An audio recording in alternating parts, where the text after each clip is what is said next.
특별히 하나님 말씀을 보기 전에 우리 서로 옆 사람에게 하나님이 당신과 함께 하십니다 라고 권면해 주시기 바랍니다.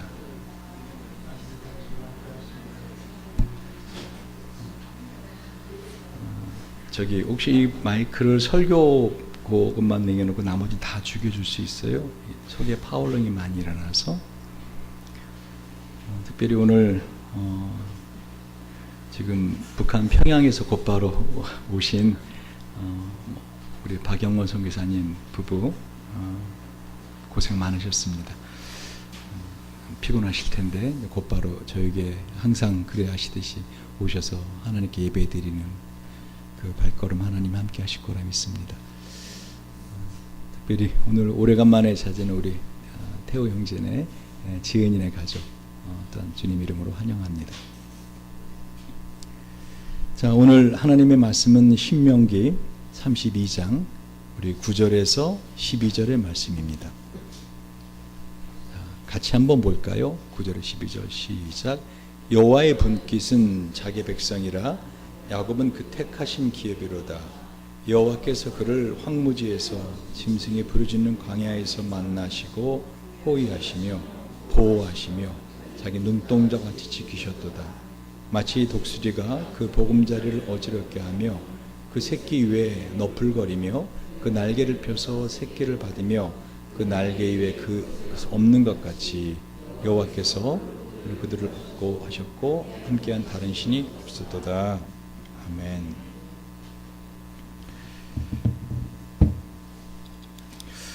여러분, 오늘 하나님의 이 신명기의 말씀은 모세가 마지막 세상을 떠나기 전에 이스라엘 백성들을 모아놓고 하였던 유언과 같은 말씀입니다. 특별히 신명기 32장 여러분 그 1절을 한번 보시겠어요? 모세가 어떠한 심정으로 이 마지막 유언과 같은 설교를 하였는지. 하늘이여 귀를 기울이라 내가 말하리라 땅은 내 입의 말을 들을지어다. 그러니까 지금 모세는 하늘과 땅을 증인으로 세우고 있습니다. 영원히 변하지 않는 하늘과 땅을 증인으로 세워서 지금부터 자신이 하는 이 말을 기억해서 이스라엘 백성의 후손에게 대대에 전해줄 것을 모세는 당부하고 있는 것입니다. 오늘 여러분이 두 편의 그 동영상을 보셨는데 저는 한 주간 내내 이 말씀을 마음에 품고 살면서 텔레비를 보던 아니면 일상에서 사람들과 대화를 하던 운전하다가도 문득 생각이 나면은 이제 말씀이나 어떤 예화나 이런 걸 적어 놓습니다. 근데 제가 그 원앙새 새끼의 그 하강을 보면서 엄청난 은혜를 많이 받았습니다. 첫 번째, 무엇이 원앙새로 하여금 그렇게 뛰어내리게 하는 용기를 갖게 했을까? 오늘 신명기 32장에 보면은 하나님께서 우리를 인도하시는 그 인도하심이 마치 광야에서, 그죠? 황무지에서 이 짐승이 부르짖는 광야에서 이 세상은 악한 영들이 우는 사자와 같이 삼킬자를 찾고 있습니다.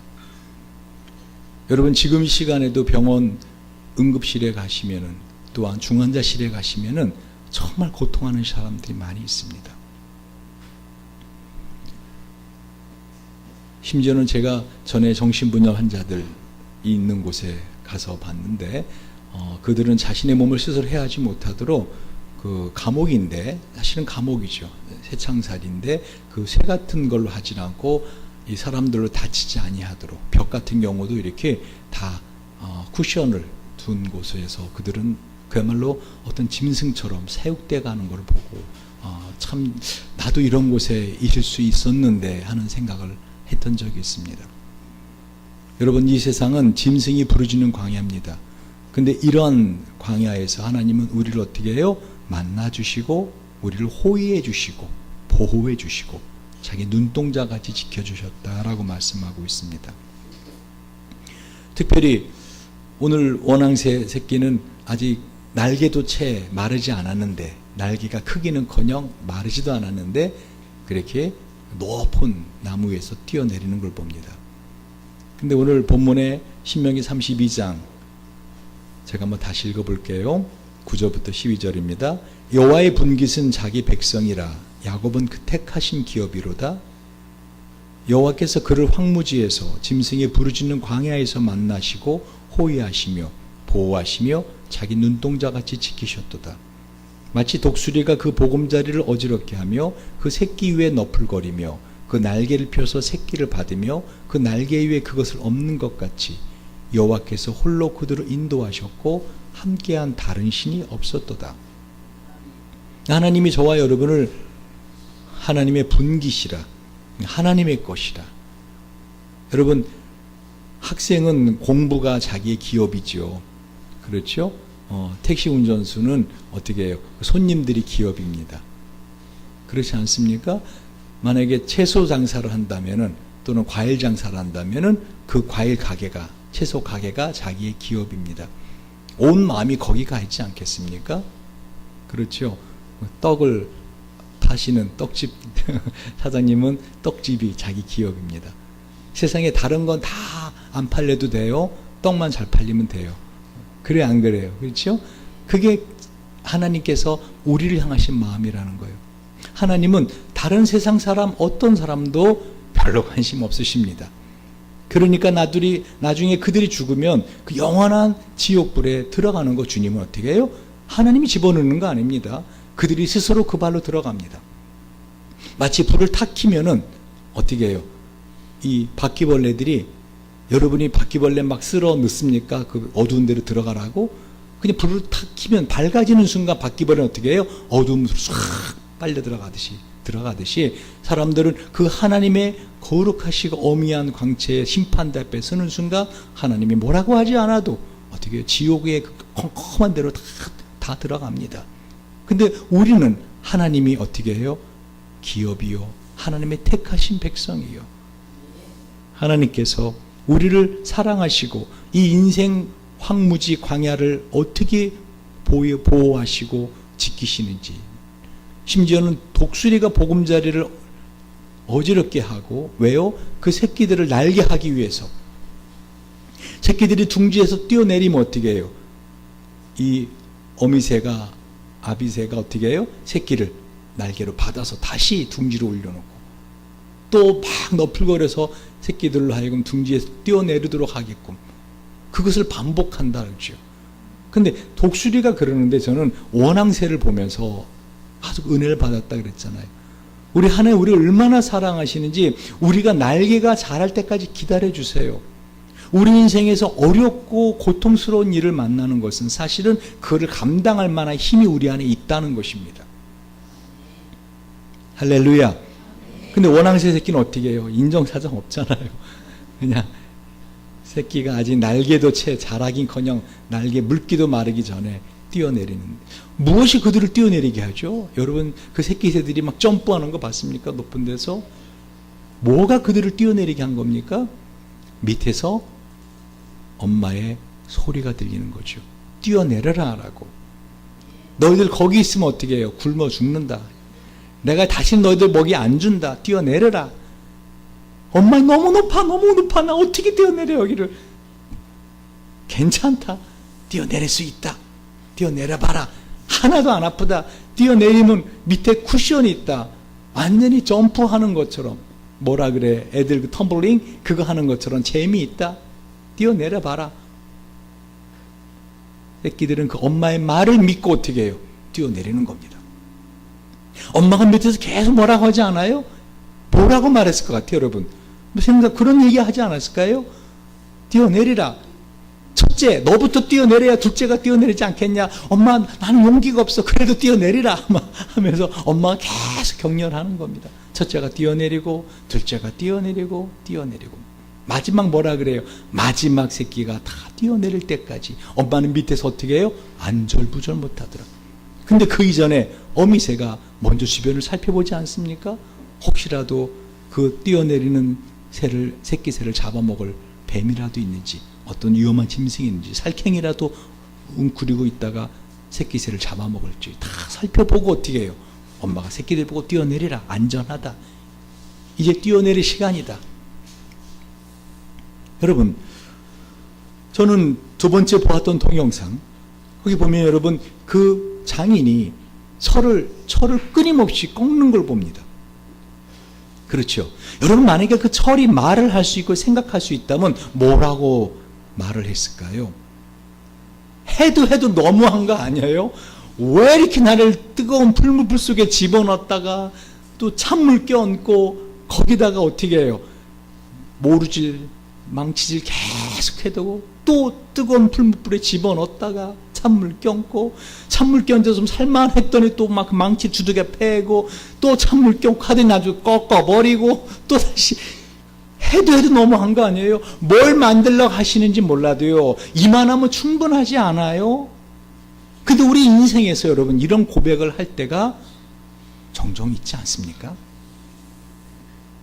여러분, 허리가 꺾어지는 것 같이 고통스러울 때가 있지 않았습니까? 통곡을 하고 통곡을 해도 세상에 나의 이 아픔을 알아줄 사람 아무도 없을 것 같아서 정말로 여러분 너무 외롭고 너무 고통스러웠던 시간들이 있지 않으셨나요? 어쩌면 지금 그런 시간들을 지나고 있나요? 어쩌면 앞으로 그런 시간들을 가질 수도 있습니다. 여러분, 인생이라는 곳은 어떤 곳이라고요? 오늘 모세가 뭐라 그래요? 인생은 광야라. 할렐루야. 인생은 광야라. 인생의 성격이 뭐라고요? 광야라고요. 재미난 이야기 하나 해드릴게요. 무슨 뜻인가 잘 헤아려야 웃을 수가 있는 유머입니다. 어느 날 아버지가 딸의 성적표를 가지고 왔는데 딸아이가 아빠한테 혼날 것 같으니까 몰래 아빠 책상에 놓고는 그냥 갔어요. 그리고 문자로 아빠 성적표 있는 2장 찍어주세요. 그래갖고 아빠가 성적표를 딱 봤더니 성적이 개판인 거예요. 성적이 너무 안 좋은 거예요. 그래갖고 에이, 이 자식은 누굴 닮아서 공부를 못해 하고서는 이제 봤더니 딱 선생님의 평가가 딱 있는 거예요. 주의가 산만함. 그러자 아빠가 눈에서 불이 확 납니다. 그러더니 학교로 달려갑니다. 그러더니 딸아이 앞에 앉은 애, 뒤에 앉은 애, 옆에 있는 애들 부르는 애들이 막 귀싸대기를 때리고 난리를 치는 겁니다. 이유를 아시겠습니까? 주의가 산만함. 내 딸아이가 공부를 못한 건 너희들 주변에 있는 애들이 산만하게 해서 공부를 못한 거야 하고는 그 딸아이의 옆에 있는 아이들을 학교로 가더니 사정없이 불러내더니 막 때리더라는 겁니다. 다시는 우리 딸 공부하는데 산만하게 하지 마. 지금 무슨 말인지 이해가 안 되십니까? 다시 말하면 하나님의 말씀을 잘 이해하지 못하면 어떻게 해요? 여러분, 엉뚱한 생각, 엉뚱한 행동할 수 있어요. 하나님 저와 여러분의 인생에서 이와 같이 이젠 뛰어내리라 할 때가 있고요. 그리고 아까 새들을 보니까 뛰어내리다가 앞에 있는 나무에 퉁 부딪힌 놈도 있고, 내려오다가 무사히 착지한 놈도 있지만 내려오다가 어떤 나뭇가지에 막 부딪혀서 댕구는 놈도 있고, 인생은 그런 거예요. 원래가 인생이 그렇다니까요. 여러분, 왜 내 인생은 이렇게 말하지 마세요. 사람마다 다 다른 문제일 뿐이지 다 인생은 광야의 인생을 걸어가고요. 그렇게 뛰어내려야 되는 시간들이 있다고요. 거듭 말씀드리지만 아까 그 장인의 손에서 명검이 되기 위해서 풀무불 속에 들어갔다가 나왔다가 망치질을 당하는 그 철이 만약에 말을 한다면 뭐라고요? 해도 너무하는 거 아닙니까? 여러분, 종종 하나님께 이런 이 탄원의 소리 들리지 않습니까? 하나님, 해도 너무하지 않으십니까? 왜 이러십니까, 진짜? 내가 죄가 있어도 그렇지, 죄 없이 사는 인생이 어디 있다고 나한테 너무하신 거 아닙니까? 라고 하나님 앞에 탄원하지 않습니까? 그런데 중요한 사실은요, 이 장인은요, 한번 이 쇠를 갖다가 명검을 만들려고 할 때 장인이 생각하는 명검의 기준이 있다는 것입니다. 이해 가십니까? 탄소가 어느 정도 퍼질 때까지 계속 꺾어버립니다. 계속 풀무불 집어넣고 계속 담금질을 합니다. 우리 주님께서는 저와 여러분에게 이 인생을 살아가면서요, 고통을 당할 때 우리는 이해할 수 없지만 마치 장인의 손에 잡혀있는 쇠처럼 이해할 수 없지만 나중에 하나님이 저와 여러분의 인생을 통해서 만들고 싶은 명검이 있다는 것입니다. 그렇게 수없는 풀무불과 당금질 속에서 망치질 고난당한 그 칼이 나중에 어떻게 해요? 사무라이 검이 되었을 때 이 검은 샥 어떤 것도 베어버릴 수 있는 날카롭고 강하고 부러지지 않는 힘을 가진 칼이 된다는 것입니다. 여러분은 그렇죠? 저는요 명검 안 돼도 되고요 그냥 부엌칼도 되니까 대강 좀 살다가 갑시다. 하나님 좀 살살 다뤄주시면 안 될까요? 근데 하나님은요 명장이세요. 그리고 그 하나님 손에 잡힌 저와 여러분 어떻게 해요? 모두 명검인 것을 믿으시기 바랍니다. 그래서 이 세상에 고통을 당한 사람 욥입니다. 욥기 33장 19절 25절을 보면은요 왜 인생에 고통을 당하는가 이렇게 말합니다. 이는 사람으로 그 꾀를 버리게 하려 하심이며 사람에게 교만을 막으려 하심이라. 그는 사람의 혼으로 구덩이에 빠지지 않게 하시며 그 생명으로 칼에 멸망치 않게 하시리로다.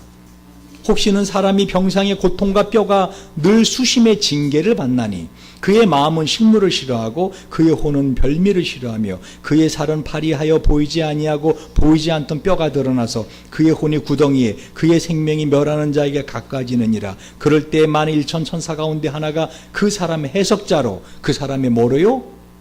해석자로 함께 있어서 그 정당히 행할 것을 보일진데 하나님이 그 사람을 긍휼히 여기사 이르시기를 그를 건져서 구덩이에 내려가지 않게 하라. 내가 대속물을 얻었다 하시리라. 그런즉 그 살이 어린아이부터 연하해져서 소년 때로 회복할 것이요. 무슨 말입니까? 여러분 인생을 살아가면서 과거에 그런 고난을 겪었을 수가 있고 지금 그런 고난의 시간을 지날 수 있고 앞으로 그런 고난 한마디로 어떻게 해야 될지 모르는 아까 그 나무 끝 위에 서 있던 원앙 새끼처럼 이거 뛰어내릴 수도 없고 안 내릴 수도 없고 그런 시간들이 올 수도 있더라는 것이죠. 어느 날 그렇게 사랑하고 믿었던 사람이 어떻게 해요? 사요나라 우리 그만 만나자 바이바이 할 때가 오고요. 의사 입에서 뭐라 그래요? 큰 병원으로 가보셔야 될 것 같습니다. 근데 제가 생각할 때는 그냥 집으로 가시는 게 좋겠습니다. 뭐 이런 말을 들을 수도 있고요. 이젠 개인 부도가 나셨습니다. 이런 부도 소리 들을 수도 있고요. 여러분 앞으로 인생에서 제가 겁주는 게 아니라 어쩌면 그런 시간을 지나왔고요. 어쩌면 지나고 있고요. 어쩌면 인생 앞에 이런 끔찍한 시간들을 지날 수도 있더라는 것입니다. 중요한 것은 그러한 고통의 시간에 있어서 그 고통의 시간을 이겨낼 수 있는, 견뎌낼 수 있고 나중에 명검이 될 수 있는 비결이 있는데 그게 뭐라고요? 바로 해석자가 있어야 된다는 것입니다. 오늘 왜 그걸 말하는 것입니다. 그렇게 그의 살이 파리에서 보이지 않고 보이지 않는 뼈가 드러날 정도로 그렇게 고통스러울 때가 있는데 그때 한 사람의 해석자, 한 명의 해석자로 함께 있어서 해석자가 그 정당히 해야 할 것을 보이면 어떻게 해요? 반전이 되더라는 거죠. 반전. 하나님이 그 사람을 긍휼히 여기사 이르시기를 그를 건져서 구덩이에 내려가지 않게 하라. 그러니까 무덤에 내려가지 않게 하라. 죽지 않게 하라. 내가 대속물을 얻었다 하시리라. 그런즉 그 살이 어린아이보다 연하여져 소년 때를 회복할 것이요.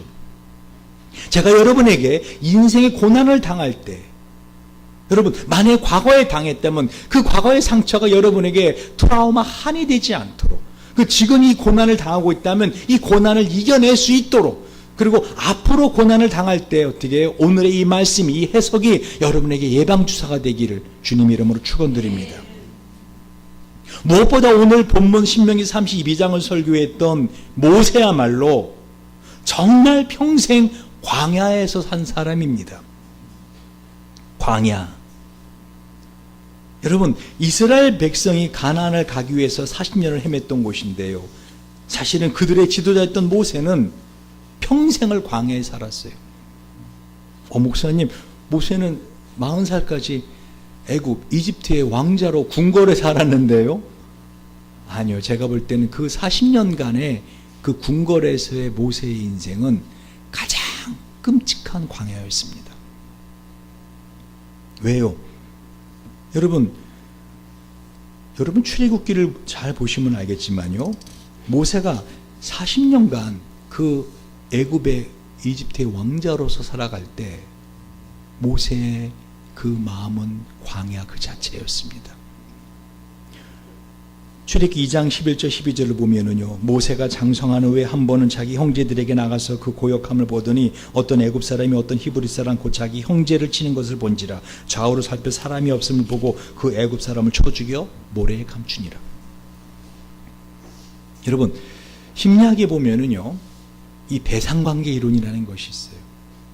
그런데 그 대상관계 상담가들은 그 아주 어렸을 때 이 사람이 어떤 상처가 있는가, 예를 들면 뭐 1살 때, 2살 때 기억 못합니다. 근데 어떻게 그 상처를 찾아내는지 아십니까?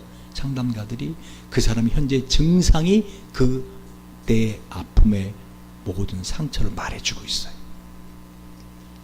다시 말하면 이 모세는 40년간 어린 시절부터 지냈지만요, 너무 아픔의 시간을 지났다는 거예요. 왜? 생긴 거는 애굽 사람 같지 않잖아요. 히브리 사람이고 히브리 노예거든요. 오죽하면 이름이 모세입니까? 물에서 건진 자예요. 물에서 나온 자예요.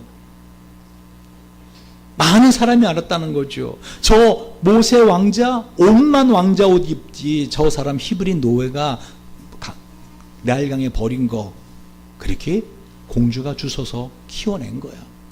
그러니까 모세는 자기 자리가 없었어요, 궁궐에서. 모세 형제들은 궁궐의 왕자들 아닙니까? 근데 지금 모세는 왜 출애굽기 2장에 자기 형제 노예들을, 히브리 노예들을 자기 형제라고 합니까? 한마디로 그들에게만이라도 마음을 붙이고 싶었던 거죠. 그러다가 어떻게 해요? 애굽 병사 하나를 쳐 죽여 모래에 묻어버립니다. 여러분, 웬만한 사람이 사람 쳐 죽입니까? 한마디로 그 모세가 40년 동안 얼마나 상처가 있었는지 그 상처가 이런 분노로 표현된 걸 보게 됩니다. 한마디로 모세는 40년뿐만 아니라 남은 80여 년의 인생을 광야에서 삽니다. 모세는 이스라엘 백성 데리고 유대 광야, 바란 광야, 신 광야, 마지막에 시내 광야까지 거쳐갑니다. 수많은 광야를 거쳐갑니다. 뭐를 말하고 있습니까? 여러분, 따라하시기 바랍니다. 인생은 광야입니다. 성경은 그걸 말해주고 싶은 거예요. 저 여러분의 인생은 광야라는 거예요. 지금 만약에 사는 게 해피하십니까? 우리 신혼부부들 몇 커플이 있는데 해피하죠? 지금 오아시스 옆에 온 거예요. 오아시스 떠날 때가 돼요. 그 원앙새 새끼처럼 어떻게 뛰어내려야 될 때가 된다니까요. 편안하고 좋은 것만 계속 이어지는 게 인생 아닙니다. 근데 따라하시기 바랍니다. 피할 수 없다면 즐기자. 그 어린 원앙새 아기들이 이제는 피할 수 없는 시간이 된 거예요. 뛰어내려야 되는 거예요. 그래 안 그래요? 엄마가 계속 뛰어내리라 그래요. 밑에서 막 협박하잖아요. 안 뛰어내놓으면 어떻게 해요? 1초당 한 대다 막 이렇게 뭐 협박하고 먹이 안 준다. 너희들 거기 안만 있어봐라. 이젠 끝이다. 거기 뱀 올라간다. 막 거짓말까지 해가면서 막 뛰어내리라. 막 그냥 엄마 안 보이는데 너 눈에 안 보이지만 지금 뱀이 구렁이가 올라타고 있다. 빨리 뛰어내리라. 별소리 다 했을 겁니다. 그러니까 새들이 막 뛰어내리는 겁니다. 무슨 말인가요? 인생은 광야입니다. 여러분을 협박하는 것도 아니고 겁주는 것도 아니라 사실입니다. 여러분 인생을 앞으로 살면서 어떤 말을 들을지 어떤 일을 당할지 아무도 모릅니다. 그러나 분명한 사실은요, 피할 수 없는 광야를 지나가야 된다면 어떡하라고? 즐기라고요. 어떻게 즐겨요? 오늘 그 해석을 해주고 있지 않습니까? 여러분이 해석을 잘 들으시면 인생이 광야라는 것이 결코 고통스러운 시간만은 아니구나 하는 것을 아실 수 있다는 것입니다. 여러분, 참으로 오늘 모세는 이스라엘 백성들에게 영원히 잊지 말라고 하늘과 땅을 증인 삼아 이 설교를 하고 있습니다. 본문을 한번 보실까요? 9절입니다. 시작. 여호와의 분깃은 자기 백성이라 야곱은 그 택하신 기업이로다. 예. 한마디로 우리가 비록 인생이라는 광야를 살아가지만 우리가 전혀 겁낼 필요 없는 이유가 있는데 하나님이 우리의 하나님이 되시고 하나님 우리를 포기하지 않으신다는 겁니다. 세상 끝날까지 절대로 포기하지 않으신다는 것입니다. 여호와의 분깃, 하나님이 하시는 일이 뭐라는 거예요? 자기 백성이에요. 야곱은 그 택하신 기업이라. 하나님이 저와 여러분이 어떻게 해요? 다 다른 데 관심 없으세요. 저와 여러분만 관심이 있으세요. 할렐루야. 그럴 때 이 광야라는 인생을 매일매일 살아갈 때 여러분 너무 두려워하지 마시기 바랍니다. 그런데 사실은요, 광야는요 결코 감사가 나오기 쉽지 않은 장소예요. 여러분, 광야는 뜨겁습니다. 사막은 뜨거워요. 밤에는 춥습니다. 그렇죠? 그래서 하나님이 어떻게 했어요? 광야를 지나갈 때 낮에는 구름 기둥으로 그 뜨거운 햇살을 막아주시고, 밤에는 어떻게 해요? 불 기둥으로 그 사막의 추위를 막아주셨다고요. 그런데 제가 그 이스라엘 백성이 40년간의 광야의 생활을 어떻게 살았을까 한번 가만히 묵상해 봤어요. 그런데 하나님이 막아주지 않으시는 게 있더라고요. 뭐예요? 모래바람.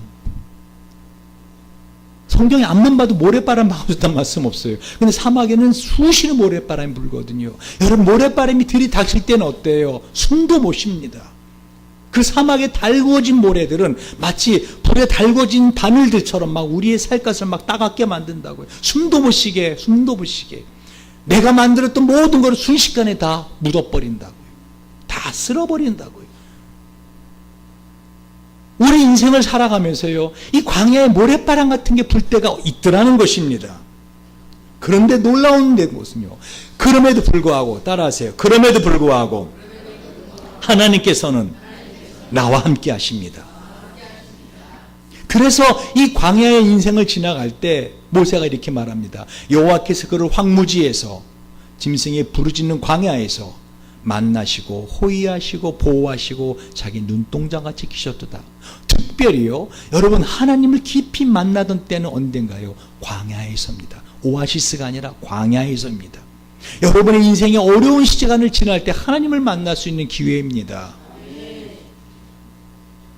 마치 독수리가 그 보금자리를 어지럽게 하며 그 새끼 위에 너풀거리며 그 날개를 펴서 새끼를 받으며 그 날개 위에 그것을 엎는 것 같이 여호와께서 홀로 그들을 인도하셨고 함께한 다른 신이 없었도다. 하나님밖에 없다는 거예요. 하나님밖에. 할렐루야. 특별히 광야는요, 매일매일 기적의 장소인 거 아십니까? 매일매일 만나가 떨어지고요, 매일매일 메추라기가 떨어지고요, 매일매일 하나님이 구름기둥 불기둥 인도하십니다. 나는 구름기둥 못 봤는데 내 인생에, 난 내 인생에 불기둥 못 봤는데요. 아니, 여러분, 하나님이 보내주셨어요. 함께 하세요. 그 증거가 뭐예요? 여러분 여기 살아계시잖아요. 여러분 홀로 인생을 그냥 그 광야 가운데 내팽개쳐 놨다면 우리 중에 누구도 살아있을 사람 아무도 없습니다. 광야는 기적의 연속입니다. 광야에서 매일 감사할 일이 반복됩니다. 놀라운 사실은요, 매일 감사할 것은요, 일상에서 반복됩니다. 만나를 매일매일 하나님이 40년 동안 주셨잖아요. 그래, 안 그래요? 그럼 40년 동안 매일매일 감사할 수 있지 않나요? 오늘도 우리에게 만나가 내려왔어요. 하늘에서. 그래, 안 그래요? 매일매일 감사할 수 있습니다. 물론 매일매일 감사하는 사람 보고 이렇게 말할 수 있죠. 그건 당연한 거야. 그건 기본이야. 그러나 분명한 사실은 그건 기적이라는 거죠. 만나가 내리는 건 기적입니다. 여러분이 하루 세끼 밥 먹을 수 있는 거 기적인 거 아십니까? 당장 병원에 가보셔서 금식 이런 단어만 딱 붙어보세요. 물도 삼킬 수 없는 상태가 됩니다. 여러분, 하루하루가 기적입니다. 그래서 성경은 뭐라고 말씀하고 있습니까? 매일 만나 메추라기뿐만 아니라 맨발로 다니지 않았다고 그러지 않았어요? 하나님이 40도 우리에게 신을 것을 주시고 신발은 헤어지지 않고 신명기 8장에 보면 어떻게 해요? 옷은 찢어지지 않았더라.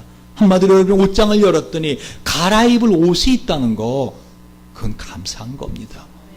맨발로 다니지 않을 수 있다는 거 감사한 일입니다. 그런 여러분이 그런 말이 듣죠. 그래도 신발장 열어봤자 신을 신발 없고 옷장 열어봤자 이 가을에 입을 옷 없습니다. 그게 바로 이스라엘 백성들이 했던 말이에요. 광야에서 자기들이 누리고 있는 것, 그거를 감사하지 아니하고 어떻게 해요? 끊임없이 그들은 자신들이 갖고 있지 않은 걸 불평했거든요. 그래서 어떻게 했죠? 하나님이 그들을 다 광야에서 어떻게 해요? 여호수아 갈렙 빼고는 다 죽게 뻔. 여러분, 인생에는 광야를 지나가면서요, 오늘 모세가 하는 이 말씀은요, 지금 그 1세대가 다 죽고 나서 지금 2세대들이 이 말씀을 듣고 있는 겁니다. 여호수아 갈렙과 함께. 신명기 8장 2절 3절을 보면은요, 하나님 왜 우리로 하여금 이 광야 인생을 가게 하는지를 말씀하고 있어요. 제가 읽어보겠습니다. 신명기 8장 2절 3절. 내가 오늘날 명하는 모든 명령을 너희는 지켜 행하라. 그리하면 너희가 살고 번성하고 여호와께서 너희 열조에게 맹세하신 땅에 들어가서 그것을 얻으리라. 네 하나님 여호와께서 이 40년 동안에 너로 광야의 길을 걷게 하신 것을 기억하라. 이는 왜냐하면요, 너를 낮추시며 너를 시험하사 내 마음이 어떠한지 그 말씀을 지키는지 안 지키는지 알려 하심이라. 여러분, 인생을 살아가면서 어려움이 있잖아요. 그럼 어떻게 여러분 믿음이 이젠 업그레이드 되는 때라고 생각하시면 됩니다. 할렐루야. 여러분, 고등학생들이 대학생 되는 거 시험 봐야 돼요. 그래 안 그래요?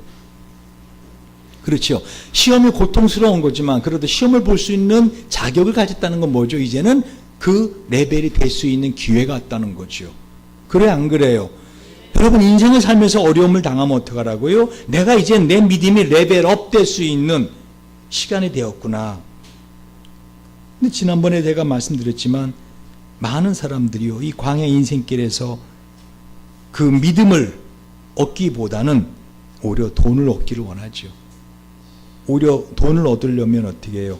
믿음까지도 버리죠. 믿음까지도 버립니다. 그럼 어떻게 해요? 하나님 끊임없이 돈 없게 만듭니다.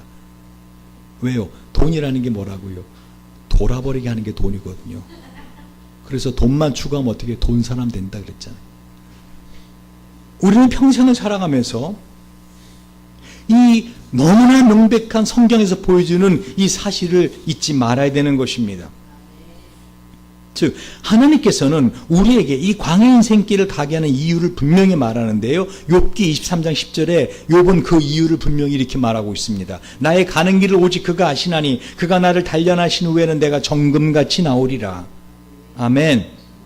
오늘 신명기 32장 그 13절 14절 뒤에 말씀도 뭐라고 말씀하는지 아십니까? 여호와께서 그가 땅의 높은 곳을 타고 다니게 하시며 밭에 소산을 먹게 하시며 반석에서 꿀을, 굳은 반석에서 기름을 빨게 하시며 소의 엉긴 젖과 양의 젖과 어린 양의 기름과 바산에서 난 수량과 염소와 지극히 아름다운 밀을 먹이시며 그 포도주의 붉은 술을 마시게 하셨도다. 무슨 말이에요? 그 고통을 당하게 하는 이유가 고통이 목적이 아니라는 거예요.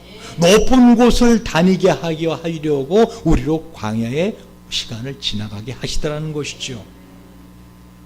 광야에는 오아시스가 있습니다. 그러나 늘 오아시스에만 머무는 인생은 아닙니다. 누구나 다 광야의 시간을 지나갑니다. 오아시스에 머물다가도 또 그 원앙새 새끼처럼 그 광야로 들어가야 되는 시간이 오면은 들어갈 수밖에 없는 것입니다.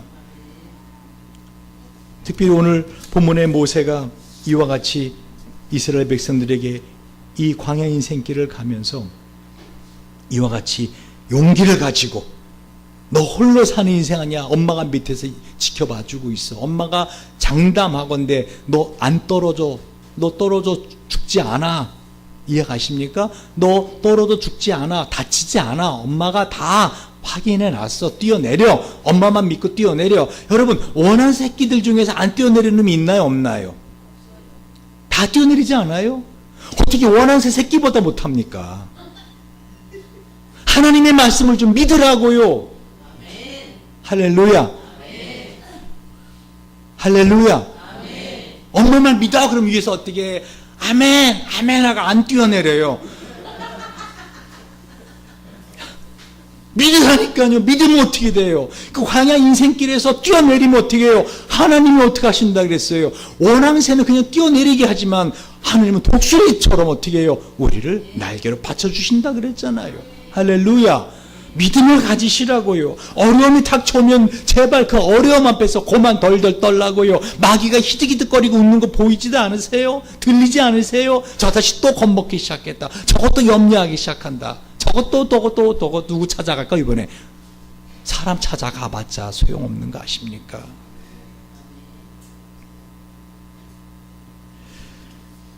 여러분, 함석헌 선생님 아시죠? 제가 참 예전에 고등학교 1학년 때 이분의 씨알사상이라는 이렇게 두꺼운 책을 제가 겁도 없이 보고서는 딱 끝까지 읽지도 못하고 되게 어렵네 하고서 덮어놨는데, 그 다음에 제가 다시 그 민중 신학을 비판하는 논문을 쓰면서 이 함석헌 선생님 책을 몇 권 보면서 참 뛰어난 신학자다, 뛰어난 사상가다. 근데 여러분이 함석헌을 잘 몰라도 여러분 이 시는 아시죠? 말리길 나서는 길, 처자를 내맡기며 맘 놓고 갈 만한 사람, 그 사람을 그대는 가졌는가? 온 세상 다 나를 버려 마음이 외로울 때에도 저 맘이야 하고 믿어지는 그 사람, 그대는 가졌는가? 탔던 배 꺼지는 시간, 구명대 서로 사랑하며 서로 사양하며 너만은 제발 살아다오 할 그 사람을 그대는 가졌는가? 불의의 사형장에서 다 죽여도 너희 세상 빛을 위해 저만은 살려두거라 일러줄 그 사람을 그대는 가졌는가? 잊지 못할 이 세상을 놓고 떠나려 할 때 저 하나 있으니 하며 빙긋이 웃고 눈을 감을 그 사람을 그대는 가졌는가? 온 세상의 찬성보다도 아니 하고 가만히 머리 흔들 그 한 얼굴 생각에 알뜰한 유혹을 물리치게 되는 그 사람을 그대는 가졌는가? 여러분, 그 사람을 그대는 가졌는가? 이 시 다 아시죠? 많이 들어보셨죠? 이 함석헌 선생님이 이 시를 쓴 거는요, 사실은 1947년 7월 20일 날 쓰셨는데, 이 1947년 바로 그 전 3월 17일 날 북한에서 월남하셨던 다음에 이 시를 쓴 거예요. 저는 이 시를 가만히 보면서 도대체 함석헌 선생님 이런 친구가 있었을까? 멀리 길 나서는 길, 처자 내맡기며 맘 놓고 갈 만한 사람, 이런 친구 있었을까? 잊지 못해 이 세상 놓고 떠나려 할 때 저 하나 있으니 하며 빙긋이 웃고 눈을 감을 수 있는 이런 친구 가져서 이런 시를 쓰셨을까? 만약에 그런 친구가 북쪽에 있었는데 같이 못 내려왔다면 아마 그 친구를 그리워하며 이 시를 썼을 것이고, 만약에 그런 친구가 없었다면, 이 함석헌 선생님이 이 시에 보면은요, 없는데, 원래 원시에 있었는데 없었던 걸 지우신 게 있더라고요. 그걸 찾아냈어요. 손으로 쫙 엑스트라를 지우신 마지막 연이 있어요. 뭐라고 쓴 걸 지우셨는가 하면, 그러나 없거든 거친들의 무덤뿐이니라. 당신의 인생에서 이런 친구 없었다면 거친 들판에, 이 광야의 황무지의 무덤 같은 것이 인생이다. 이런 친구 한 명 없다면 그 인생은 참 외로운 인생이다. 여러분, 저는 함석헌 선생님의 이 시를 보면서, 이분이 사실 여러분 아시는 것처럼 시인은 아닙니다. 그러나 시인입니다. 왜요? 1945년 신의주의 학생회가 주범으로 옥중에 있을 때, 그때부터 수평선어모라고 하는 그 시집에서 보여지는 것처럼 시를 쓰셨어요. 그리고 시집을 묶었습니다.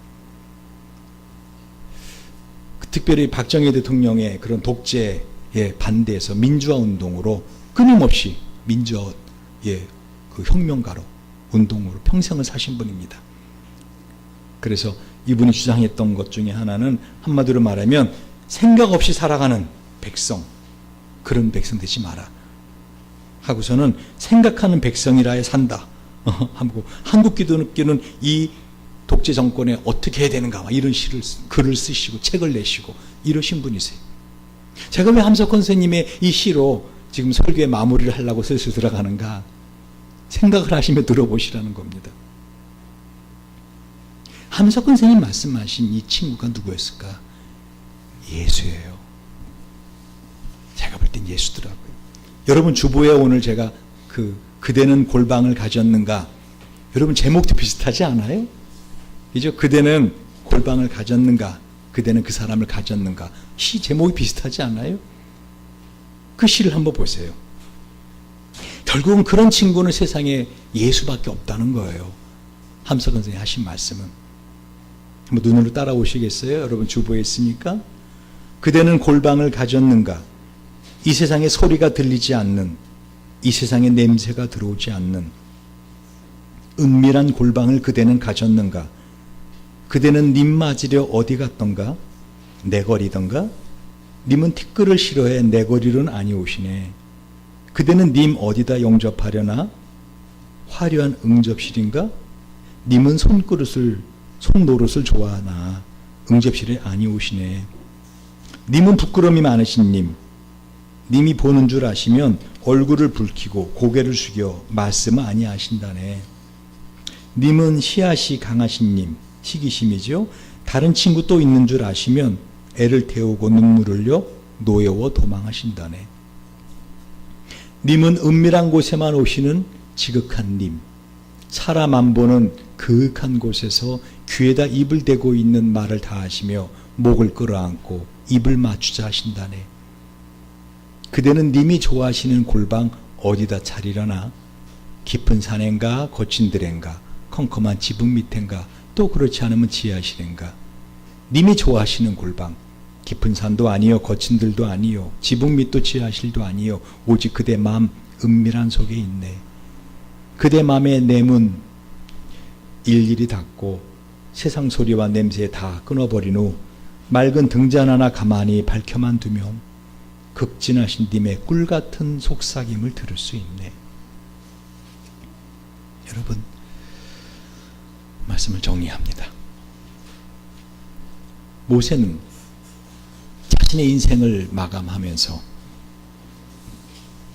하늘과 땅을 증인으로 삼아 오늘의 이 설교를 이스라엘 백성에게 해줍니다. 전 사실 모세가 이때 심정이 어땠을까를 한번 생각해 봤어요. 모세가 이제 이 말을 하고, 여러분 신명기 32장 이게 보시겠어요? 보시면은 이 말씀을 쭉 한 다음에 어떻게 모세는 이제 세상을 떠납니다. 그런데 모세가 죽은 다음에 모세의 시체를 찾을 수 없다라 그래요. 뭐를 말하는 거죠? 모세는 산채로 하늘로 올라갔어요. 신명기 34장 아까 읽어드린 1절에서 13절 14절 보실 때 특별히 14절을 보실래요? 벳몰 맞은편 모압 땅에 있는 골짜기에 장사되었고 오늘까지 그 묘를 아는 자 없느니라. 결국은 장사되었는데 묘가 없다라고 할 때 신학자들은 모세는 엘리야처럼 어떻게 해요? 하늘로 승천되었다라고 말을 하고 있습니다. 그런데 전 사실 이 모세가 이 마지막 이 유언과 같은 설교를 하는데요. 이게 어딘가 하면은 바로 저 멀리 그 가나안 땅이 보이는 느보산이었어요. 제가 이 느보산에 갔거든요. 그래서 모세가 그 서 있어서 그 바라보았던 그걸 봤어요. 정말 다 보여요. 저기 가나안 땅이 다 보여요. 하나님이 그 땅으로 들어가게 해주시겠다. 그런데 모세는 들어가지 못하잖아요. 하나님이 몇 번에 걸쳐 말씀하세요. 너는 거기 들어가지 못하리라. 왜? 그곳은 율법으로 갈 수 있는 땅이 아니거든요. 모세는 율법을 상징하는 사람이고 누구를 통해서만이 들어갈 수 있는 곳이에요? 예수를 통해서만. 그래서 여호수아가 뜻이 뭐예요? 예수예요. 예수님의 원래 이름이 여호수아예요. 그래서 예수를 통해서만 갈 수 있는 가나안 땅이기 때문에, 저가 구린 땅이기 때문에 모세는 죽습니다. 그 모세의 심정이 착잡했을 것 같아요. 그렇지만 한편으로 어떻게 해요? 제가 알기로는 모세는 하나님을 믿었기 때문에 그 마음에 어떻게 해요? 한마디로 사람에 대한 어떤 신뢰가 아닌 하나님을 향한 신뢰로 인하여 든든했을 거라 생각해요. 여러분 신명기 32장을 쭉 보시면 알겠지만요, 모세는 알아요. 너희들 말 안 들을 거 알아. 하나님 말씀 안 지킬 거 알아. 그러니까 난 너희들을 증인 세우고 싶지 않아. 너희들은 분명히 안 들어. 그러니까 내가 하늘과 땅을 증인을 세울게 하고서는 쭉 말을 하시는데 뭐라고요? 인생은 광야라는 거죠. 이 광야 인생길에서 하나님을 위해 함께 하시기에 어떻게 해요? 우리의 인생은 실패되는 것 같아도 실패가 아니라는 거죠. 절망스러운 일을 만나도 절망 끝이 아니라는 것이죠. 고통스러운 일을 만난다 하더라도 그것은 아까 풀문불과 담금질을 수없이 반복했던 그 명검의 철처럼 어느 날 명검으로 싹 거듭날 수 있는 시간을 기다리는 아픔이요 고통이라는 것입니다. 이 주님만 함께 하신다면, 그 주님과 골방에서의 은밀한 기도의 시간을 여러분이 유지할 수 있다면 이 인생에 어떤 일을 당하든지 우리는 어떻게 해요? 넉넉히 평안히 이겨낼 수 있을 것입니다. 기도하시겠습니다.